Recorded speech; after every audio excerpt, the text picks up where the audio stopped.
So as we all know, BEPS is really one of the key factors that's driving companies to think about different operating models that'll be effective in the post-BEPS environment.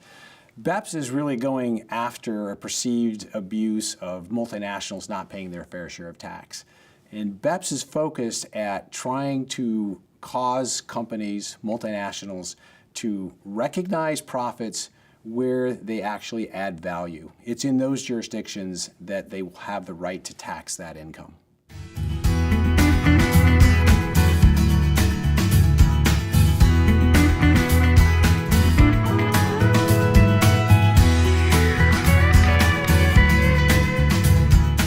There are a number of changes that are impacting the operating models of multinationals today.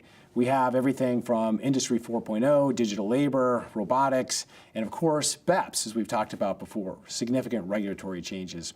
In many instances, all of these things can align in terms of what would be an optimal operating model. In some instances, there's going to be some back and forth. It's really going to be a challenge for companies to figure out the right operating model in this dynamic environment going forward.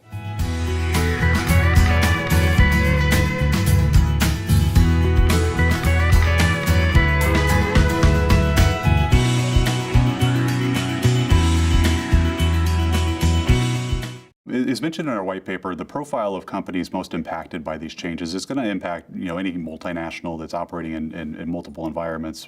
Some of the compliance elements in terms of how companies have to comply with the rules. But the companies that really have end-to-end supply chains that really have integrated front-end, back-end processes across multiple jurisdictions, they're going to be heavily impacted, as are companies that are heavily reliant on intellectual property. These companies are really going to have to pay attention to these significant changes, and it's going to impact not only their operating model, but potentially their strategy and how they go about doing business. So as we think about all these interesting and dynamic changes that are happening in our global business environment today, and many of them will move companies to rethink their operating model. So it's not just going to be tax. That'll be a very important part of solving the puzzle.